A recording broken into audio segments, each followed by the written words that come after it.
Liz Truss has just announced her resignation. Listen in. And we set out a vision for a low-tax, high-growth economy that would take advantage of the freedoms of Brexit. I recognise, though, given the situation, I cannot deliver the mandate on which I was elected by the Conservative Party. I have therefore spoken to His Majesty the King to notify him that I am resigning as leader of the Conservative Party. This morning I met the chairman of the 1922 committee, Sir Graham Brady. We've agreed that there will be a leadership election to be completed within the next week. This will ensure that we remain on a path to deliver our fiscal plans and maintain our country's economic stability and national security. I will remain as Prime Minister until a successor has been chosen. Thank you.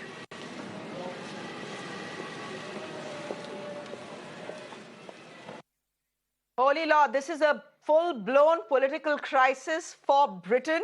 She's been in the Prime Ministership for only 45 days. Liz Truss now announcing her resignation.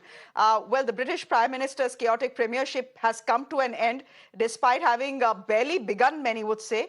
If you just discount the 10 days of mourning for the late Queen Elizabeth II, she has only had a week before her political program imploded, which led to the sacking of her finance minister. If you do remember, she had won a vote by the Conservative Party members by a huge margin for Indian origin Rishi Sunak, who had served as finance minister under the previous Prime Minister Boris Johnson. She is resigned. She has said, Srinjoy, you're joining us. I recognize, given the situation, I cannot deliver the mandate on which I was elected by the Conservative Party. What happens next? She says, I will stay on till a successor is chosen. Who could that successor be? Could it be Rishi Sunak's moment in the sun? Rishi Sunak.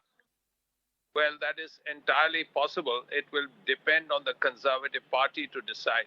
Let's not forget, in the last election, the last one-on-one between Rishi Sunak and Liz Truss had got 58% of the vote, Rishi Sunak about 42%. Now, we will have to see that there are really two or three options. Will the Conservative Party veer towards Rishi Sunak? In fact, as it happens, Jeremy Hunt, the new Chancellor of the Exchequer, his economic position was exactly what Rishi Sunak said should take place. Liz Truss came up with a different idea about tax cuts, which was not acceptable to the financial sector, which was not acceptable to the people of Britain. Now, the important point to see is what happens in the next few days, because Liz Truss modeled herself after Margaret Thatcher, who was who was there for one of the longest periods of time, and she has been ironically there for one of the shortest tenures as Prime Minister, barely 2 months, and not even that. So now we have to see whether it is Rishi Sunak or whether it is someone else like Jeremy Hunt, the Chancellor of the Exchequer, like Ben Wallace, the Defense Secretary. These are names coming up. So we will have to see how this works out. Certainly, Rishi Sunak's name is there in that list. He is definitely in the race, and he can turn around and say, I told you so, because the economic policies that he spoke of are exactly what Jeremy Hunt has agreed to and accepted, overturning what Liz Truss had said. So, in a sense, Rishi Sunak can turn around and say, yes, I was right. Now it depends on the 3 lakh or whatever Conservative Party members who will decide whether it is going to be Rishi Sunak before the next election. The next election is a year away, so there is still time for the Conservative government to actually make amends. Okay, Shinsha, just do stay on with us. This is the big news breaking on Mirror now, right now. Britain's Prime Minister Liz Truss has just stepped out and announced her resignation, barely 45 days of being in office. The announcement has come amidst mounting pressure, of course, for her to quit just 6 weeks into her job after she launched an economic policy that has triggered a bond market complete rout. So the economy doing very badly under her.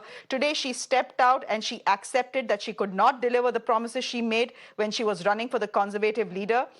She's also accepting that the party has lost faith in her. Let's listen into Liz Truss once again announcing that bombshell of a resignation, which many people say was long in the coming.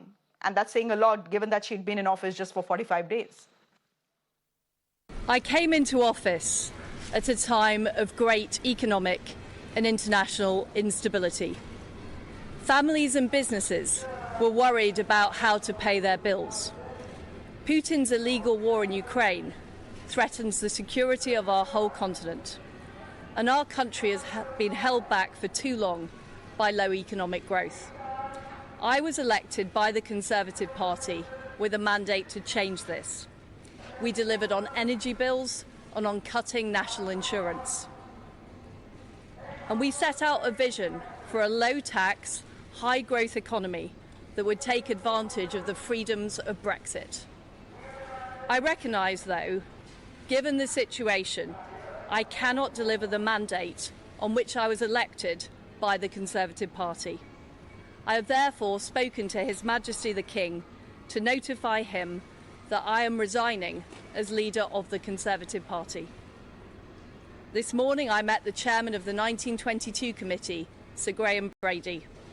We've agreed that there will be a leadership election to be completed within the next week. This will ensure that we remain on a path to deliver our fiscal plans and maintain our country's economic stability and national security. I will remain as Prime Minister until a successor has been chosen. Thank you.